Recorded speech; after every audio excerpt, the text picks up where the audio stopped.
This is Sparta!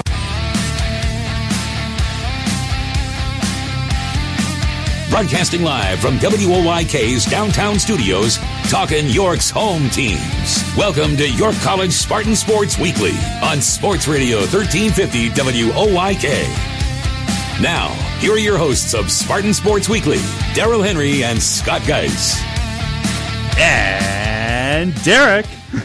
Welcome in, everybody, to this edition of York College Spartan Sports Weekly. Derek, we had 1 week of accuracy last week where the intro does not include you, and Scott said you were so busy, but you're back this week. So what are you trying to say? Did you see all the wrestling stuff that got put out? He does a great job. I'm saying he was really busy. He was really busy. Didn't you hear me? And now you're back. I heard you. Yeah, sarcastically. Sarcastic tone. That is very condescending, Mr. Henry. Tones are like texts and emails. You really can't. Oh, deduce no. from We're that. sitting here looking at you. We can tell exactly what you mean. Mm-hmm. It's great to have you back, Derek. It's great to be back, Darrell. Great to have you here as always, Scott, here at our People's Bank Park studios. Scott feverishly returning emails while we're on the air, like chewing gum and talking and walking. A man's job is never done. So what can I say? Well, we have a full show, a full hour here this week, as we are free of NCAA tournament cut-ins and everything. We have the whole hour to ourselves here on this edition of the program. And guys, a huge week for men's lacrosse. We can start with that. Climbing the national rankings, big wins, huge matchups this week, and some breaking news surrounding that program as well. So if that wasn't ever a tease, I don't know what is. Cool. That was all of it right there. But a huge week for men's lacrosse, and we have Coach Childs coming up here on the program too, just teasing everything all over the place. Wow, tease away. Professional. How about that? So yeah, I guess we'll start with last week's game when Spartans hosted number 5 Gettysburg at home and took down the Bullets by a score of 9-7. Really, probably the biggest win in program history, I would say. There's no doubt about that. I've been around for all of them. That was the biggest win in school history. I have no problem pronouncing that definitively. That in fact, is the greatest win in history of the program. Give us an atmosphere. Make us feel like we were there. It was a madhouse, let's say the least. I mean, it was a warm day, so a lot of people came out. A lot of great student support. Gettysburg travels well, obviously being just 30 miles away. We had bleachers were packed in front of the bleachers along the fence. It was at least 2 deep, all the way down to the corner, close to the Grumbacher where the team enters the field. It was just tons of people there. It was a great atmosphere. Alumni were there as well to cheer on. It was just a great scene and really just an awesome way to cap off an awesome day. So to recap, Bullets jumped on the board first, but then Andrew Gamble tied things up with 6:02 left in the quarter. Both squads came out. Really, the second quarter was a big quarter as they combined. Both teams combined for 7 goals. Freshman Austin Glab scored the first goal of the quarter for York to put the Spartans up 2-1, and then the Bullets answered right back with 2 quick goals to go ahead 3-2. And then the Spartans came back once again with 2 goals of their own as Ryan Cook set up Dan Kaplan for the man-up goal on the man-up situation. And then JoJo Joseph tallied a goal 2 minutes later to put the Spartans ahead 4-3. And then also in that same quarter, Gettysburg answered right back with 2 more goals to go up 5-4 heading into halftime. And then the third quarter, Spartans came out really hot as Joey Fiorino, long-pole defenseman, came out and scored a goal on a fast break to tie the score 5-5. And that was really a critical point, I think, in the game that kind of got our team going. The guys really rally around Joey as a captain, and to see a defender jump up on the rush and score a goal, I think does a lot for your team as far as your momentum and emotion and all that. So that really got us going. Then 30 seconds later, the Spartans got another goal on the man advantage as Glab set up Gamble for his second goal of the game and his 13th of the season. And then the two teams combined for 3 goals in the final 3 minutes of the third quarter as York owned a 2-1 advantage during that stretch with goals by Matt Witcher and Hunter Davis. The Bulls gave a little bit of a scare with 6:31 left to play in the fourth, but York held on tough, and they received the clinching goal by Dylan Hanna with 1:22 left to go ahead 9-7, and that pretty much sealed the deal. Spartan All-American goalkeeper Caleb Abney was huge all game, made some great saves. Probably the best game I've ever seen him play. I mean, he was getting down low, making saves with his feet as well as stick. It was just a really, really impressive performance. He finished with 15 saves. 6 of those were made in the final quarter. Really just an eraser back there. Really an eraser the last 2 games. I think he's combined for like 37 saves in the last 2 games. 27 in the last 2 games. He's really been huge in these past 2 games for the Spartans against 2 really tough teams and really 2 great offenses, which earned him the title of CAC Defensive Player of the Week for the second week in a row. Second week in a row. So certainly Caleb has been outstanding. It's interesting. Caleb probably, he's a big guy, 6'5", 240-ish. Slimming down this year. Slimming down. And he was probably closer to 265 beginning of the year. 260. But he's dropped some weight. Looks great. I mean, looks absolutely fantastic. And it's Darrell, paid you off. got to see the slim down Caleb Abney during basketball Quite a bit of him, Yep. yeah. You've seen Caleb, it. one of our big basketball fans that likes to participate in the curtain of distraction, shall we say, Spartan style. Yeah, But something like that. Yeah, he really, I think sometimes I think when you're a senior, you really kind of understand that this is the last go around, and you prepare maybe a little bit harder, maybe a little bit better. And he's been awesome. I mean, he didn't give up a goal for the first 90-plus minutes of the year. It only has a 4.49 goals against average. That's ridiculous. To be a starting goaltender on a college team and have a 4.49 goals against average is absolutely incredible. And he's played great. And he's got some guys in front of him that are pretty good too. Fiorino, Barker, Kluver, JD Beck, guys have been playing really well in front of him. But he is that guy that if they get beat, he's kind of that eraser back there. And it's being a goalie in men's lacrosse, I think, is one of the toughest positions in sports. It's hard to be really good at it. But he's great and has been fantastic all year. Yeah, I mean, I think on Wednesday he really stood out as being, when you look back, you think, man, Caleb, he played so well today. And definitely a noticeable performance from him on Wednesday. If he doesn't make some of those saves, who knows? A 2-goal game like that, Gettysburg might have come back to win it. But just some other notes. First 5-0 start in program history for the Spartans. Just the second win all time against a top 5 team. The last one, ironically, came last year against number 4 Washington College in the season opener. And we say that Wednesday's win over Gettysburg was the best win all time. Even though Washington was ranked 4th last year, they went on to not really have the type of year that they traditionally have. Gettysburg, a traditional powerhouse, an NCAA tournament team year after year, a legitimate top 5 program. A team who went 20-1 last year, with their only loss came in the national semifinals. Yeah. So a legitimate program, a legitimate team, greatest win we've ever had in the short year of men's lacrosse here. 14 years. Well, and it was appropriate to be able to catch up with Coach after that game on Wednesday, and that was the time frame for Derek's post-game chat with head coach Brandon Childs. I'm joined right now with Spartan men's lacrosse head coach Brandon Childs following a big win over Gettysburg on Wednesday. Coach, thanks for joining us. Yep, thanks for having me. Just let's give your overall thoughts on the game, your first reaction. Yeah, well, I thought in the beginning of the game we came out it kind of showed our youth and we're, real just uncharacteristically sloppy. And we had 3 turnovers in the first quarter, and they kind of we just didn't have the ball much in the first quarter. And then once we settled down, we turned it over 3 more times the whole game. And so once we settled down, I thought we played a really disciplined game offensively, which kind of limited Gettysburg's ability to go at us with their big middies.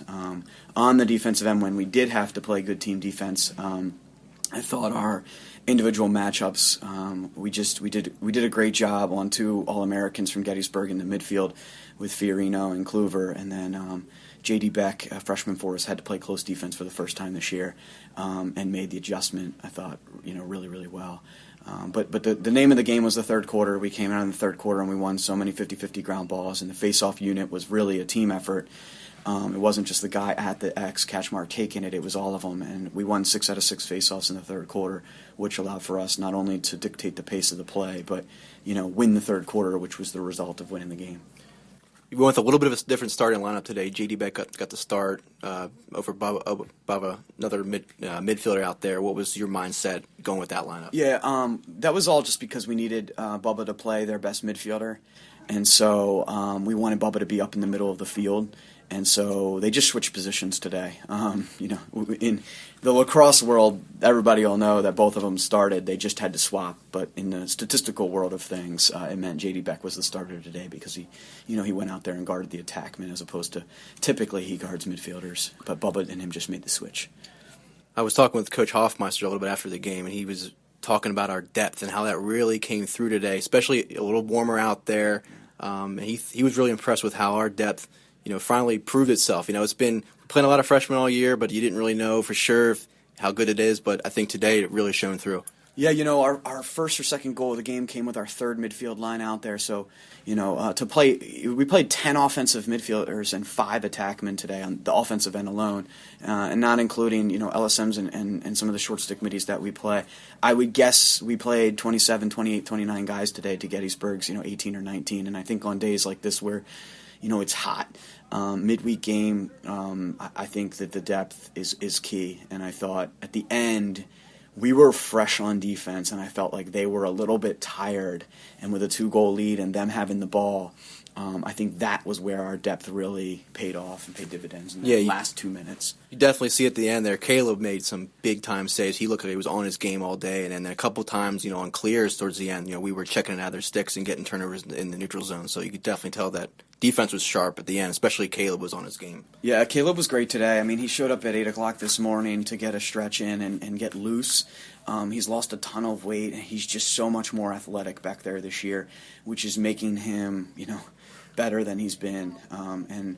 It's just so awesome that in his senior year he's done everything he could to be as athletic as possible and be the best goalie he can be. And he's been great every game, but certainly today.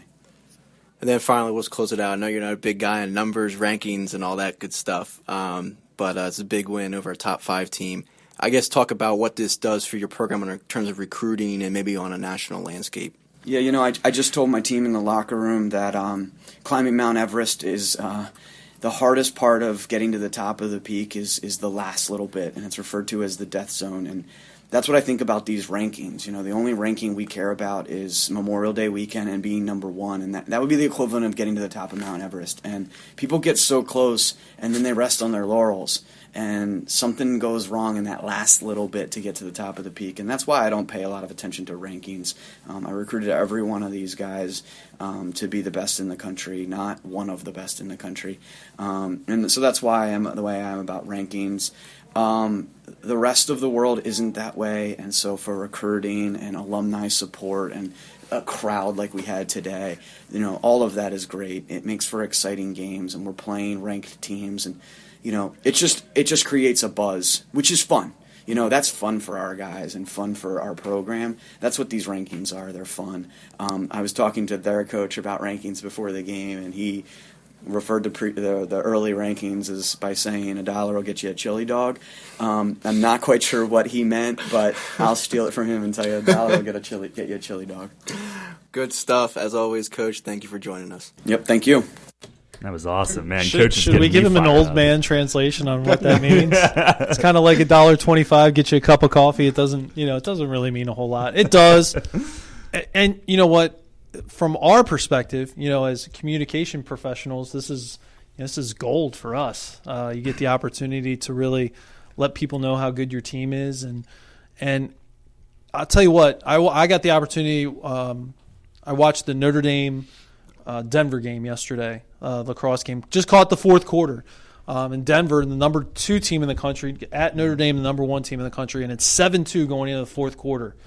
Notre Dame rips off 6 goals in the last quarter, and then 6 consecutive goals to take an 8-6 lead or 8-7 lead. Denver ties it; they go to overtime. But it was so captivating. We were getting ready to go to dinner. I'm like, let's watch the end of this, because it was just lacrosse is a sport when played well is as exciting as any sport there is. And it really, the one commentator said, if you don't get excited about lacrosse after watching this, you don't have a pulse. And he's exactly right, because you don't even have to really know what's going on to know that it's exciting and it's fun to watch. And it's, when you have a team like we have, we're composed, we're consistent, we play good defense, we run good offense. You can actually tell what we're trying to do. It's not like we're just running around without a clue. You watch us run offense, we do a really good job of that. And I think that patience and consistency and composure really shows itself well when our team is playing. Yeah, and I would say the same thing. If after watching that game on Wednesday, if you can't get excited about lacrosse after watching that game, then you better check your pulse too. That was just a great game, back and forth battle the whole way. And to pull it out was just awesome. And that's what makes lacrosse great. Like I think the men's game has done such a good job in the last 5 years of just making it so quick and so fast. Like there's a goal scored, those face-off guys are out there like that. Yeah. Like and then they go. Like they keep the momentum going, and it's just so much fun to watch. And you see a lot of our athletes are out there watching it because it's great. It's fun to watch. It has all the great things of basketball and the great things of football and just the pace and speed. It's awesome. The fluidity of the game is great too. There's not many stoppages in plays or anything like that. It keeps moving and it's really exciting. I mean, even when they're calling penalties, it's quick. I mean, let's go. So it's an hour and 40 minutes of action, which is a lot of fun to watch. Yeah, well, and obviously that huge win last week, fans will have a chance to see them again coming up this weekend, and a couple of huge games on the docket here. Yeah, we're in the middle. Wednesday at home against Elizabethtown, and they're pretty good. In fact, they beat us like a drum last year. Yep. So there'll be a little bit of revenge, but then we go on the road at Stevenson, number 9 Nazareth at 3:00 on Friday, and then number 14 Lynchburg at 3:00 on Saturday. So we're going to go a stretch of 5 games, 4 games in a stretch of 5. We're playing a top 15 ranked opponent. That's crazy. I mean, nobody does that. That's another great thing about lacrosse. You play people. I mean, I would have to think that our strength of the schedule is really, really good because we're playing a lot of really good teams. Not only that, but we have to play Frostburg in conference, who's ranked. Oh, they're 16th. Up there. Yeah, bottom half of the top 20. Yeah. Salisbury, who's ranked 2nd. So we're going to end up. I mean, we had at the beginning of the year, I think it was 6 preseason top 25 teams. We're probably going to end up playing more than that as Frostburg's moved into the rankings, and we'll probably be there when we play them. So, I mean, wow, it's kind of crazy. Yeah, it really is crazy, and obviously, Salisbury and Frostburg are real good, but Mary Washington's tough. Christopher Newport's tough. St. Mary's is struggling a little bit, and that'll be an interesting game for a different reason because that'll be Childs versus Childs in that game as the annual Childs Bowl. Yeah, it's going to become the annual Childs Bowl as Brandon's older brother Jason is the head coach at St. Mary's. So it's there's a lot to look forward to in this schedule, and hopefully obviously 5-0 is a great start, but there's a long way to go. Just scratching the surface of the season. So yeah, it's really as exciting and fun as it is. Last year we beat Washington early on, and that was kind of sadly that was the kind of the high watermark for the year. We just didn't have the type of year, but I think they're a lot more talented this year and really pretty good. I think they've really legitimized themselves. We heard about these freshmen that are good and our midfield's going to be better and all this stuff, and it's like, well, 5-0 start, taking down 2 top 10 teams back-to-back games, and the 3 games leading up to that where we played lesser opponents, but we were absolutely blowing them out. I think it's safe to say this team is definitely for real. They're certainly clicking right now, and again, at home on Wednesday of this week, 4:00 against E-Town, and then those 2 big ones that'll be played as a neutral site game, but at Stevenson on Friday and Saturday. Nazareth and Lynchburg, the opponents, once again. We'll take a break here on this edition of Spartan Sports Weekly. The women's lacrosse team, we will profile their progress on this early season road here coming up. You're listening on Sports Radio 1350 WOYK. Hey, Dad, what's with all these papers and stuff? Well, you're starting college in 2 weeks, and I'm doing some homework, cramming to find a college loan to pay the rest of your tuition. I'm afraid it's going to be an all-nighter, honey. I wanted to talk to you about that, Dad. I think a student choice loan with York Educational FCU would be the best way to go. YEFCU? We got a mortgage through them. Great rate, and I love the fact that they have free bill payer, but student loan? Yeah, YEFCU student choice loan pays for my cost of attendance at York College or most other four-year schools, minus the financial aid I already received. The student choice loan would take care of tuition, books, room and board, all that stuff. But the best part is that YEFCU student choice loan is a one-time application. That means next year, I just tell them how much I need, and they'll disperse the money right to the school. So we don't have to reapply every year? Nope, so step away from the homework, Dad. A student choice loan is the best move we can make. So we're not staying up all night? Oh, did I ever tell you about the night I did an entire term paper in one night with an old typewriter and no correction ribbon? What's a typewriter? York Educational Federal Credit Union, 1601 South Queen Street, York. Apply online at yefcu.org. Federally insured by NCUA. Blazing fast service for all of your wipeouts. OSS Health Urgent Care will take care of all of your muscular and skeletal sprains, pops, twists, and breaks in minutes, not hours. Open 7 days a week for your urgent orthopedic needs. Now at two convenient locations, 1855 Powder Mill Road in York and 856 Century Drive in Mechanicsburg. Visit us online at osshealth.com. OSS Health Urgent Care. Experience you can trust. Security in life isn't something you just wish for. You build it with a strong financial plan. Start with Northwestern Mutual. Together, we'll design a disciplined and balanced approach to financial security, because reaching your goals is something we both want to work toward. To learn more, contact me, Dan McGarry, at my office on the Square in York. Look for the blue awnings. Who's helping you build your financial future? The Northwestern Mutual Life Insurance Company, Milwaukee, Wisconsin. Your home for York's home team. The York College Spartans play here. Sports Radio 1350, WOYK, York.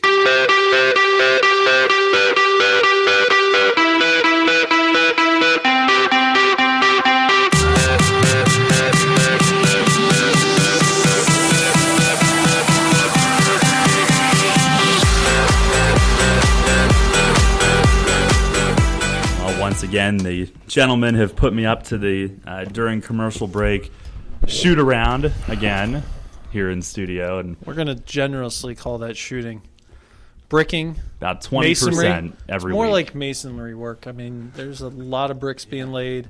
I'm surprised there's not a house up there in the studio right now. But a new studio even? Yeah, if you could build a new studio, that'd be fantastic. Probably I mean, two of them. I like ours, but... I mean, you're well on the way. Yeah. By the way, some new 20% every week. Some new apparel or new adornment of the walls with some schedule posters. The basketball schedule posters that had been resting, shall we say, on the table at which you're sitting for like 2 months straight. But got some new Scotch tape in here. And that makes a difference. They're now on the wall. Wow. So yeah, really. New tape makes a big difference. Really we'll be happy to bring in some more for you so you can adorn the walls all over the place with Spartan paraphernalia. Well, your office is the cat's meow when it comes to that. Well, we are truly Spartans. Framed game posters. And that's what we do. Every sport. Just don't look at the year.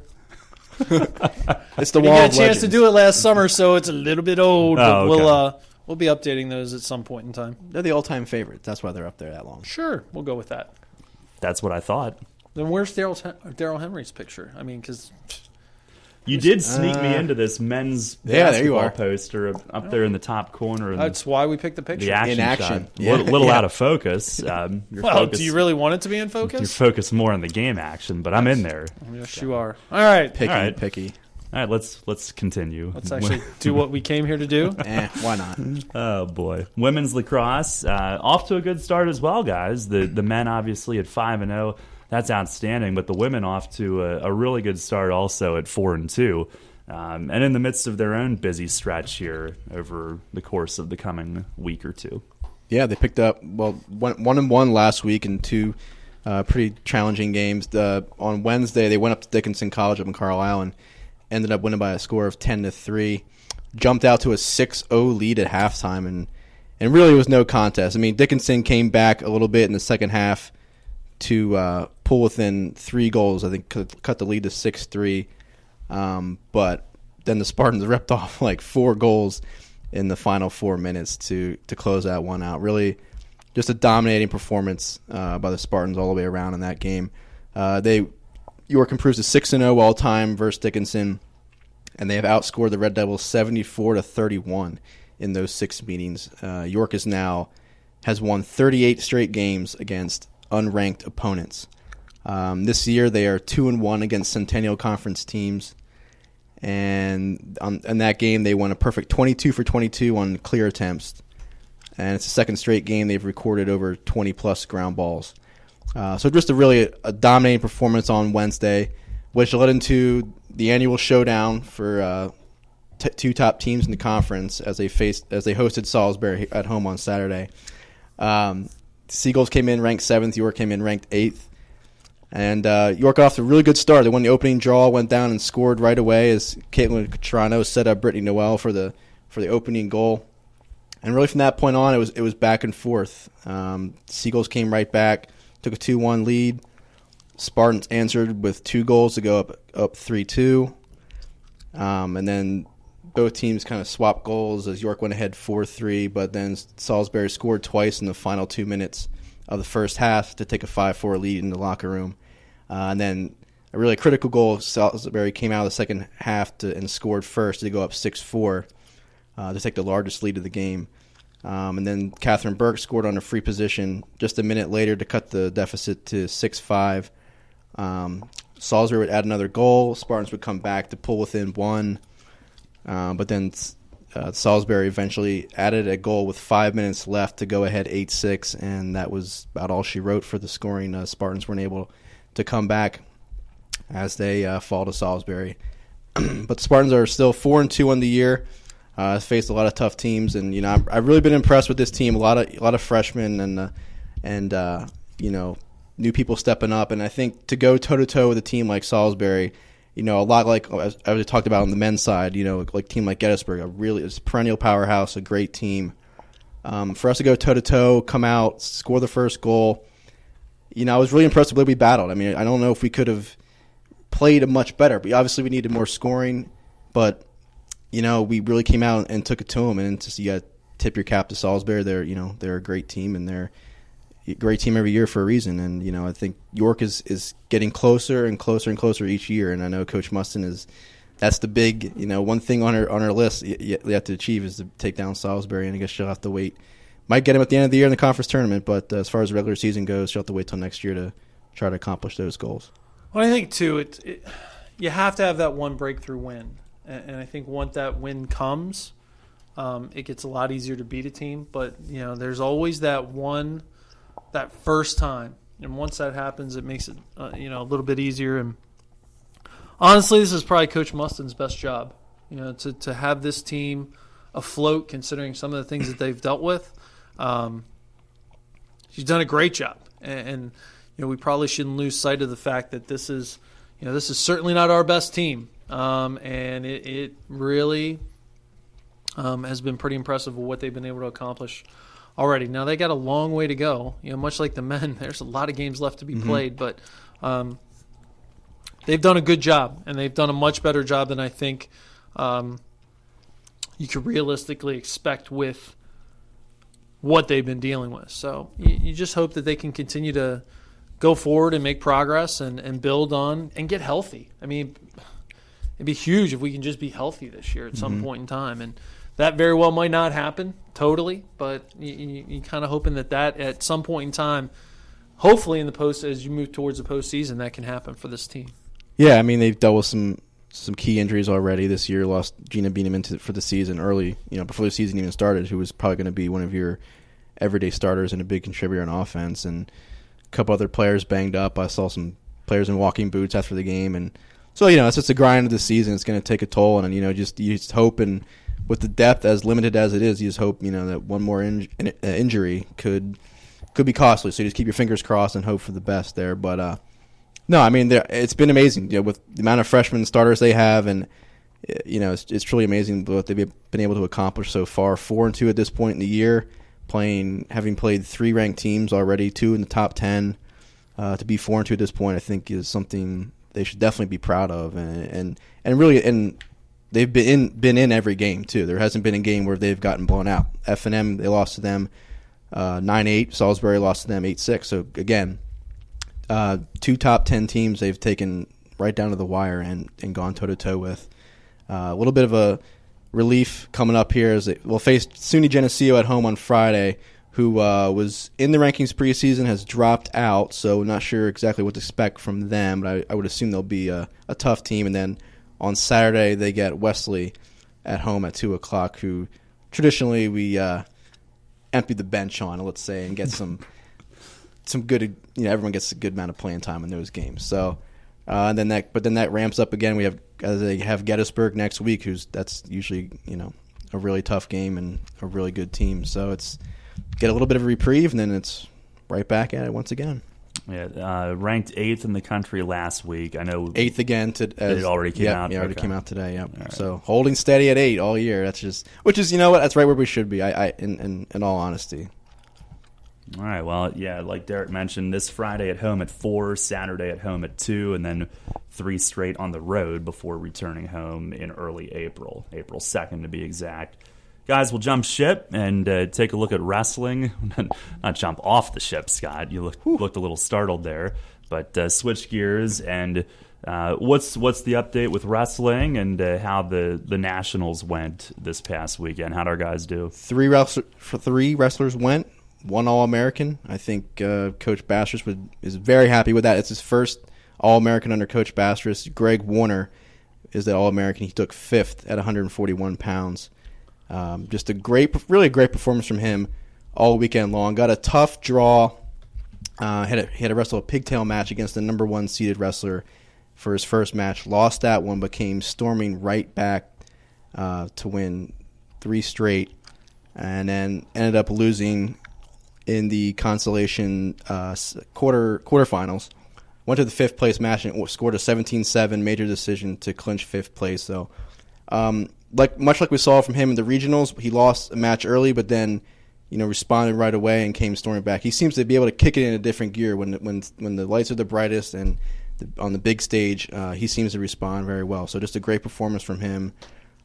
Great to see another All-American at York. He's the 26th NCAA All-American of all time, the first since 2013. The other wrestlers, Ryan Flynn and Mike Spencer, both finished with 30-win seasons, but unfortunately they didn't get past day 1. Ryan Flynn, 2-time national qualifier, he had an extremely tough draw. He had to wrestle the number 1 and number 2 seeded wrestlers. Lost both those guys, so just really an unlucky draw there for him. And then Mike Spencer was 1 win away from making it to day 2 and securing a spot on the podium, but ended up losing to wrestler from Gettysburg, ironically, only 30 miles away. But they go out to the national tournament and face each other for the first time ever. He lost that one, a close one, but again, another good season for him, a great career for him as he eclipsed the 100-win plateau, as we mentioned a few weeks ago. So I fully expect Ryan Flynn to be back next year, and obviously, Greg, he can ride this momentum the next season. I know, I emailed a little back and forth with Coach, and he was just really happy for Greg and the progress he's made all throughout the year, and be able to cap it off like this was outstanding. And he was talking about Mike Spencer, how he'll definitely be missed. He was one of the leaders and one of the most highly regarded wrestlers in that team. So, in his first appearance at Nationals, you would like to see him, try to make it All-American, but he gave it his best. And sometimes you just tip your cap to the next guy and keep moving forward. But overall, good weekend for Spartan wrestlers. I think 1 All-American is definitely something to be proud of. Yeah, congratulations to those guys. And speaking of All-Americans and Nationals, swimming has representation coming up in the form of one great Kyle Walthall that's coming up this week. Yep, Kyle will go out to actually leaving tomorrow to go down to Greensboro. Driving down to Greensboro, since it's inside the 500-mile limit that the NCAA allows you to fly. Of course it does. He will begin his he'll go down there and train and practice. They have a banquet, a really nice senior banquet that he'll get to participate in. And then on Friday morning, he will swim in the 100 breaststroke preliminaries, and hopefully he will advance to Friday night to participate in the finals or the consolation finals. And then on Saturday, he will swim the 200 breaststroke and have, again, the opportunity to qualify for the Saturday night swim to earn All-American status. So certainly a great way to end a career, and I think he's Coach Doyle said he's ready to go and excited to participate and really have an opportunity to bring home 2 more All-American awards. So, a lot of luck to Kyle, and hopefully everything goes well. And, you kind of hope third time's a charm. He sits in second in the 100. So there's a possibility he could be a national champ. Now, you got to have things go right. You got to have good swims, and he has spoken at length before about the previous couple times he's gone. It's a big stage, and especially when he went as a sophomore, it's overwhelming if you're not used to competing in that type of situation. Last year he was a little bit better. Made both finals. So, I think that this next step, the logical next step, is for him to battle and have an opportunity to win or finish in the top 2 or 3. And, I think that would be a great way to end his career. And then he also gets to swim on Sunday. There's an Olympic long course trial that he will have the opportunity to swim in to make the Olympic trials, to get the opportunity to have a chance to swim in the Olympics in Rio. So it's a big weekend for Kyle. I'm sure he's very excited, probably a little nervous too, but we have all the confidence he'll go down and do a great job, and it should be fun.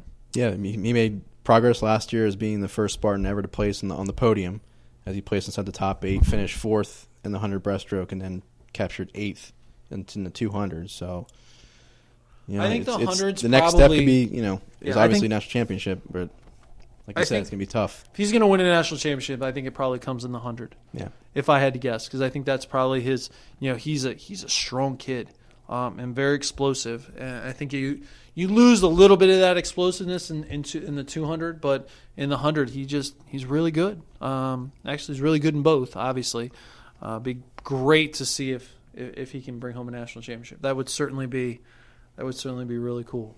Sure would. Well, be nice to hang a banner next to Coach Basters for the national championship. That's what I was thinking. Yeah, well, we're definitely all rooting for him this weekend. Best of luck to Kyle. We'll take a break here on Spartan Sports Weekly, and we'll hit the diamonds coming up, baseball and softball. Stay tuned for the latest there here on Sports Radio 1350 WOYK. Turn this on. The Rich Eisen Show. He is unbelievable. Rich Eisen. Let's go to the phone lines. They are lit. Catherine in South Carolina. Can I help you? Yes, I am having emotional distress. Don't. I'm going to sue the Jones family. Don't. This is crazy. It's the most stupid, idiotic thing. The Jones are screwing this up. And I am sick. I've left work. I'm nauseous. He's strung us out on DeMarco. Well, what about the idea that anybody could run behind that offensive line? Catherine, you don't buy that one? DeMarco is family. He and Tony and Jason do everything together. He's family. I just started to be a Cowboys fan again, and happiness has just plunged to despair. What the Jones has done to my emotional state, they should be sued. Don't go litigious on me here, okay? This is the Rich Eisen Show. Sports Radio 1350 WOYK. First in York, first in sports. We're Screamin' Green. How about you? The York College Spartans are on Sports Radio 1350 WOYK.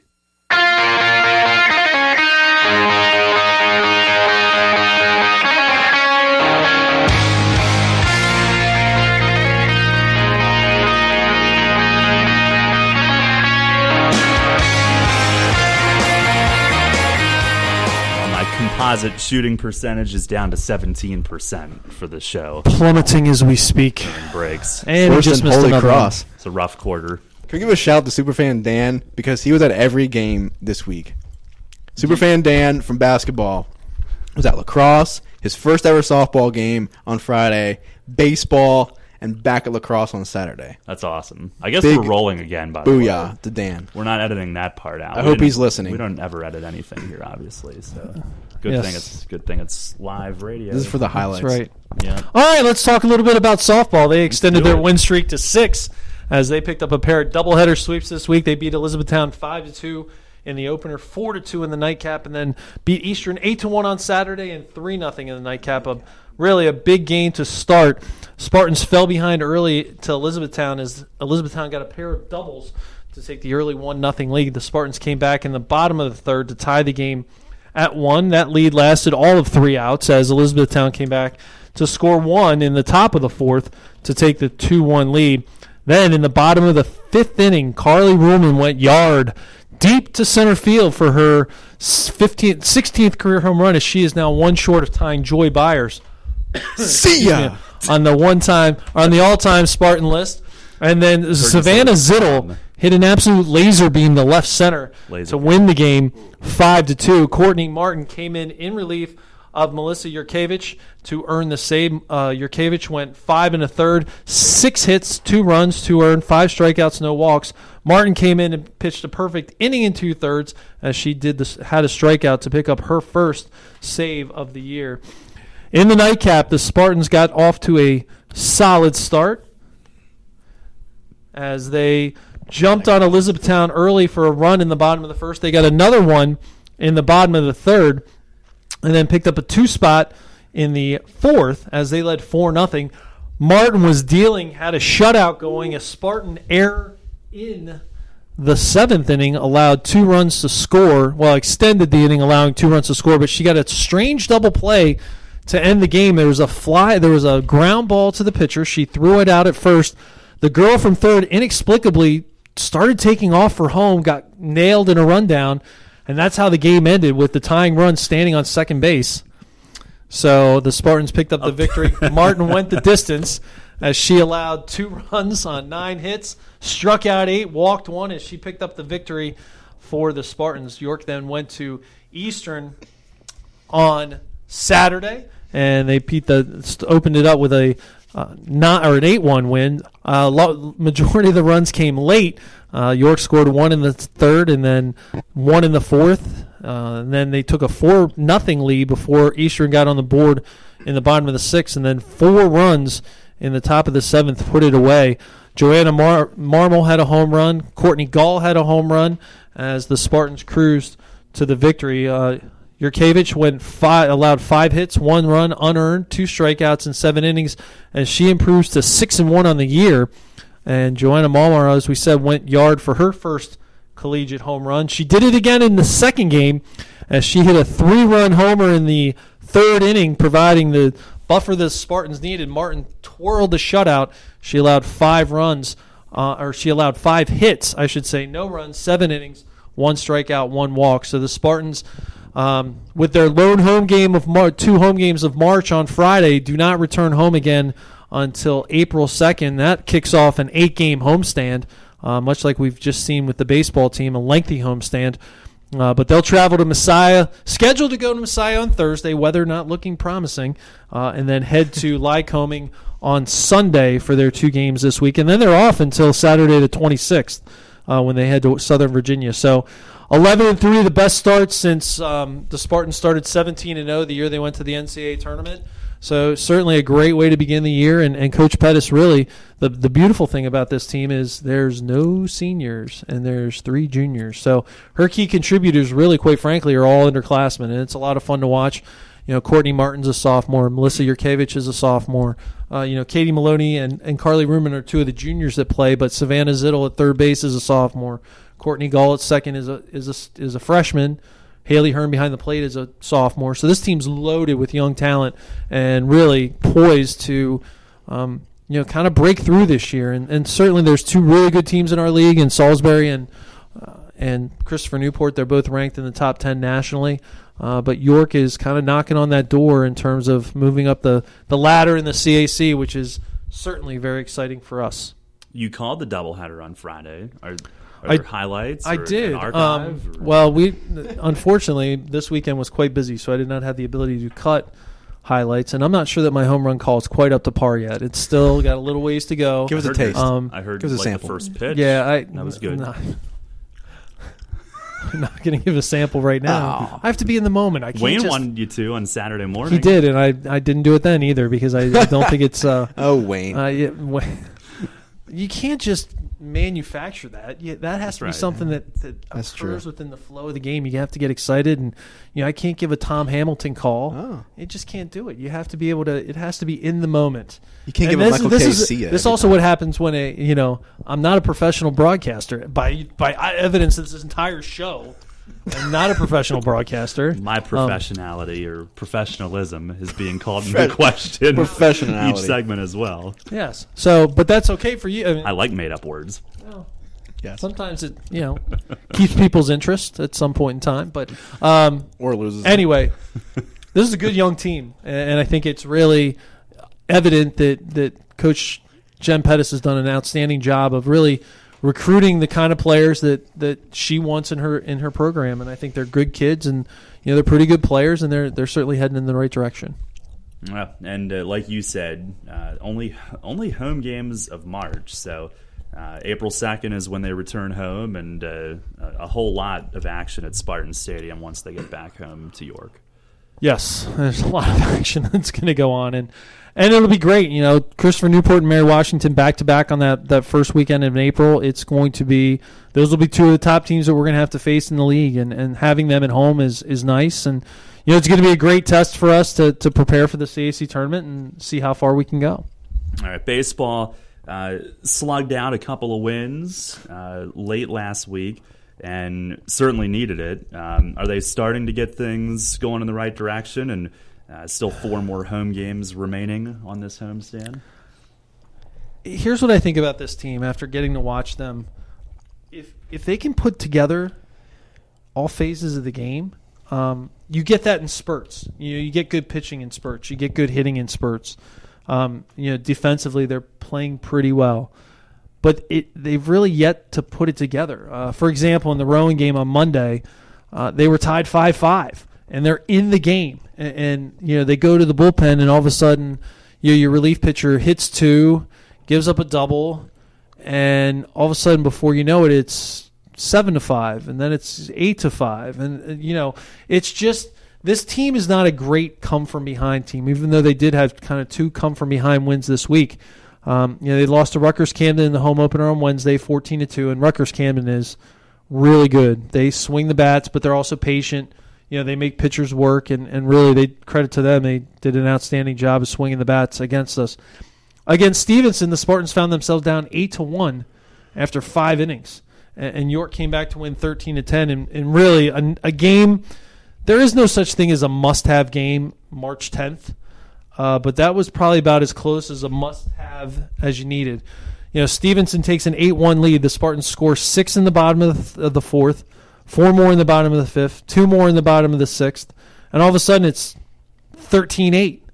And you're kind of like, what just happened? They do have the ability to score some runs, but sometimes you just got to kind of get the right breaks and really put themselves in better position to not be so far behind. They came from behind against the first game against Wesley on Saturday. They were down 5-0 and put a 6th spot on the board again in the 6th, and then put another 6th spot on the board in the 8th to really put the game out of reach. So, offensively, they have some guys that are hitting the ball pretty good. Sean Mulholland, a senior, has really been good. Zach Hostler, sophomore second baseman, is hitting .380. Mulholland's hitting .382.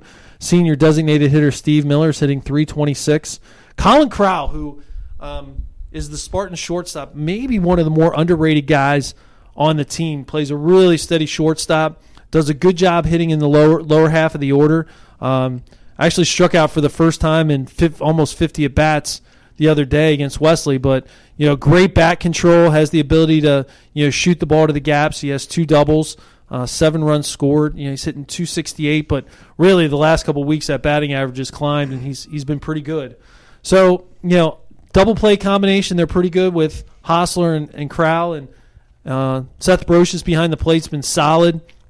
He's a guy who can hit a little bit. He's at .250 right now, but a guy who can probably hit in the 300s as the season goes along. And they just have a couple guys they need to get going a little bit more. Some guys that they had counted on, had planned on counting on for some offensive production. That's quite frankly they've struggled a little bit. So it'll be interesting to see how they can do it. Pitching staff wise, the top 2 guys in the rotation are hurt right now, and Darrell. as if you have an injury in the pitching staff, that knocks everybody up one more peg.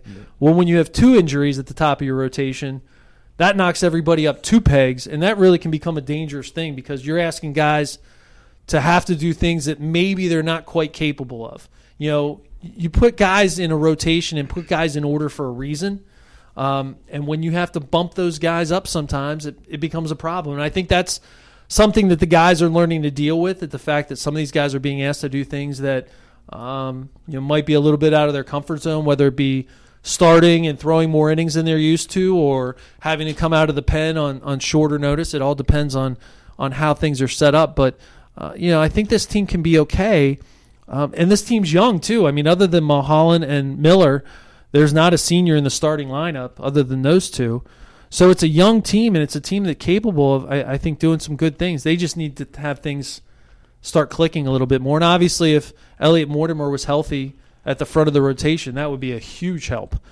So I think that's just something that you got to keep an eye on, and we'll see what they can do. Obviously, the focus is on conference play because, with 10 losses already, you're not going to the NCAA tournament as an at-large team. In fact, we've never gone to the NCAA tournament as an at-large team. We've always gone as a Pool B team, which that's not the option anymore. So, you pretty much, if the Spartans want to go to the NCAA tournament, they need to win the conference. And that's certainly a doable thing. That some crazy stuff's happened already in the conference if you take a look at the standings. And, it's kind of all wacky. But certainly it's wide open. There's no reason the Spartans can't be among those top 6 teams that make the tournament. Well, and coming up on this homestand still, Wednesday at 3:30 against St. Mary's, Thursday at 3:30 against Susquehanna, and then a doubleheader against Christopher Newport on Saturday at noon. Coming toward the finish line on this edition of Spartan Sports Weekly, we'll wrap it up. Some updates on track and field, tennis, and another basketball award being handed out. So stay tuned as we put the wraps on this one coming up here on Sports Radio 1350 WOYK.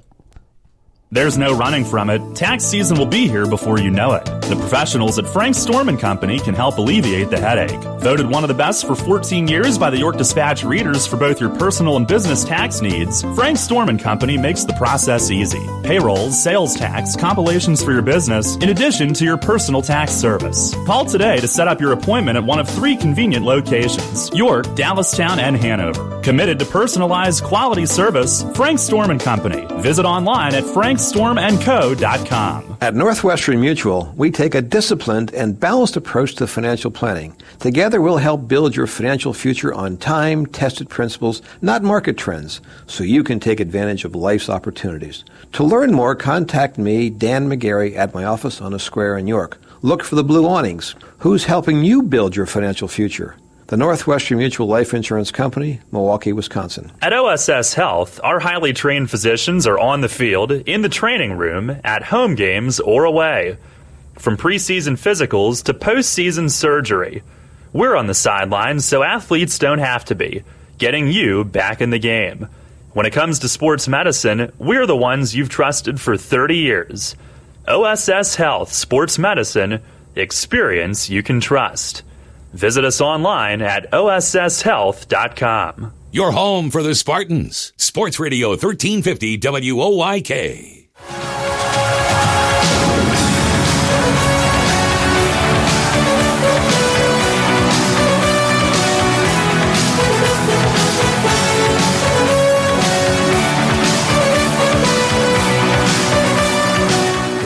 Well, in here in the studio, our new WOYK employee, assistant, personality, on-air talent. Will DeBoer is now shooting 1,000%, 100%. I think the term we like to use is batting 1,000. Bang, biscuit.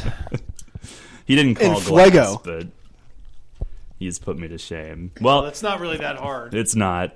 A layup would have done it. We'll wrap up this edition of the show.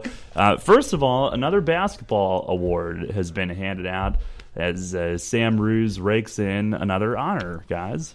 Sam Ruse picked up the D3 Hoops All-Region team. She finished second team in the Mid-Atlantic. Certainly a great honor for Sam, as she certainly had a great year. And I think that you look at the awards that she's been able to get, the All-Conference Award, the D3 Hoops Award, are well earned and really kind of show a promising future as we move forward. Sam has the ability, I think, to be one of the best players in the league. And at the beginning of the year, I thought she was. I think there was a large portion of time where early in the year she was just she was pretty good. So she made the second team. Was one of 3 members of the Capital Athletic Conference. I'm sorry, 4. Kavana Lacey from Marymount, Julie McLaughlin from Salisbury, Sam Ruse, and Nicole Viscuso. So 4 all-conference players earned the second team honors. Lindsay Nichols, who the Spartans played against from McDaniel, was a first team. Sarah Tarbert from Stevenson was a first team member. And then there's 2 members of the Scranton team that just lost going into the NCAA tournament, or deep in the NCAA tournament in the Elite Eight. They were undefeated. They had an outstanding year. And on a side note, Christopher Newport going to the Final Four, the first CAC team since the 2005 York College Spartans to go to the Final Four. Wow. That's the CNU men. Well, and the scary thing is they got a lot of guys coming back next year. They're going to be very, very good. So, obviously we'll have our work cut out for them. But good luck to them. It's a great experience. I can't tell you what I wouldn't give again to have an opportunity to go to the Final Four. And certainly it was a memorable event a couple years ago when we got to go to Salem and participate in those events, and a great basketball season for sure. Yeah, no doubt. And I guess the CNU women made it to the Sweet 16, and then they were the ones that lost to Scranton. They got blown out. They sure and Scranton's did. really good. I mean, that's it. There's no ifs, ands, or buts about it. They're an outstanding team. I mean, they were 27-0 going into that game to the Elite Eight before they lost, and I believe it was a close game. I tend to not pay attention too much to basketball once we're done. I'm with you. but certainly a huge congratulations to Sam as she earned the award. All right. And track and field starting this weekend. That's going to get underway, gentlemen. Yeah, it will be. Yep.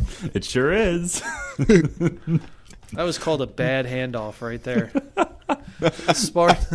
Spartans get back into action as they will head to the Elizabethtown College opener. I threw it in between the two of you. You did. We noticed. Thanks, Darrell. It's good quarterbacking. Yep. Behind you both. Great you read probably option can there. sign a contract with the Eagles now. But anyhow. For millions. E-Town Open this weekend. Both teams are going. And then coming home next week, we'll host the Twilight Meet here at York, 2 o'clock on Wednesday. All right. So we're going to have you come out and cover that and give us a full report. I'll brush up. And to wrap it up, tennis. How are the men's and women's teams doing there? The women's team just lost the other day to Mary Washington, but they are 5-1 overall. They picked up last Saturday, picked up a 7-2 win over Stevenson, and then this Saturday picked up a 5-4 win over Catholic. So they're now 5-1 overall, 0-1 in the league. But they will head to St. Mary's on Saturday, and then at Southern Virginia. They'll actually open up they only have 3 home games this year, 3 home matches this spring, and they will host Salisbury on the 2nd, because that day won't be busy at all. We got pretty much everybody at home that day, but they'll be at home at 1 o'clock against Salisbury. So at St. Mary's, at Southern Virginia before returning home to start the month of April. So pretty good start for the women. The men are they're 4-2 overall, as my computer doesn't want to work right now. So if you think I do this off the top of my head, you're nuts. I can't keep 4-2. You got it. Nailed it. 4-2. They beat Catholic 5-4 on Saturday. They beat Stevenson 5-4 the previous Saturday. So off to a strong start. They're at St. Mary's on Saturday, and then they'll travel to Franklin and Marshall to play Mary Washington. That will be on Sunday. So that's what they have coming up next. They'll also be at home Saturday, April 2nd. So, a relatively light month for the tennis squad, but then they'll kind of kick it up into action once April starts, and they'll have, looks like to be 6 more matches in the regular season. So, Katie Wagner's off to a great start for all you basketball fans out there. Yes, Katie Wagner, because it always comes around to basketball. Katie Wagner is off to a local player too. Yes, 5-1 start, 5-1 in doubles play. So she's been we were actually talking about this on the way over. she might be one of the best athletes we have at York College. I believe you know, the ability to play. I'm pretty sure that she could pick up just about any sport and probably be pretty good at it pretty quickly. The one thing that stood out to me from one of those late season games, she threw a pass from the backcourt on a dime. And I think I know she doesn't showboat much, but I think she flexed her muscles to the bench because it was such a rocket that she threw. I mean, she could probably.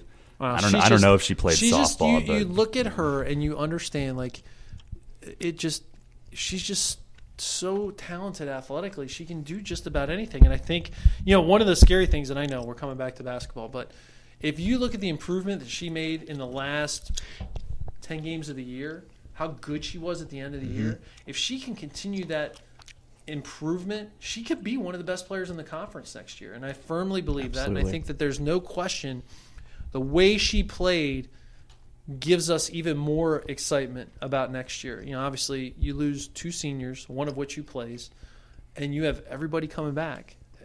That can be kind of scary. I think this could be a really good team, and I think she's going to be a huge part of us being really good. Yeah, definitely agree. And we'll continue to track her progress on the tennis court. A lot of local fans very familiar with her name, and a lot of great things that our student athletes are doing these days. So, guys, it's been fun. Looking forward to next week. We'll have swimming national finals to check in on, more big lacrosse action. A lot of stuff. Hopefully keeps it going. Yeah, let's hope the weather cooperates kind of like it did last week. I mean, I'm not sure we've ever had a weather week for the opening week of home games like we had last week. It was pretty awesome. It was like 75. It was perfect. Hot on Wednesday. It was ridiculous. Perfect. It was crazy. Yeah. And now I'm sure that we'll pay the piper here because we're going to end up in parkas in the beginning of April. But ponchos. Yeah, ponchos. Parkers and ponchos. Whatever. I don't know what I just said there. That darn groundhog. It's fantastic. Shouldn't shoot gum while in the air. That's probably the reason. Yeah, we've already established our level of professionalism, so it's all good. Pretty much right from the opening segment. Booyah. I set the tone. So when's the next Revs Hot Stove broadcast, Darrell? Friday, like always. 6 to 7, right? No, actually, we have to work around the NCAA tournament on Friday. So that's a pretty good reason to work around. Yeah. By the way, are we not approaching the best time of year? Oh, it's awesome. Opening day's right around the corner. You get NCAA basketball tournament. I mean, if you're a sports fan, this is the best time of year. Yeah. And I need to review the schedule for Friday, so check WOYK1350.com. Here it is. I try and lob you a softball. I know. You swinging. It's only the first day of the week, so we try to present the people with as much great programming as we possibly can cram in. How many Sixers games are on the lineup this week? Probably not any this week. Okay, it's NCAA tournament time. That's all right. But they'll come back around before when does it end? April 10th or somewhere 12th. around that. I think May. By that time, the Reds are in full swing anyhow. So. Yeah, go on to the game Friday. The Sixers game. Box seats. Yep. Well, how are you going to do the? It's not live. What? Oh, you've just burst the bubble. Kind of like this. That's okay. So. Well, good. Enjoy yourself. Have a good time. Thank you. We'll be thinking about you while we're sitting at women's lacrosse. I bet. Yeah. Scoring a game against. Well, we'll be watching. Geneseo. Yeah, we'll be watching basketball while we're doing it. It's okay. We can multitask. So if the stats aren't quite 100%, that's why. I'll be thinking about you guys as well. Schmatz. All right. Good. Sounds good, Darrell. Have fun. We'll go now. Gentlemen, have a good week. You do the same. This has been Spartan Sports Weekly. We'll talk to you next Monday at 6 right here on Sports Radio 1350.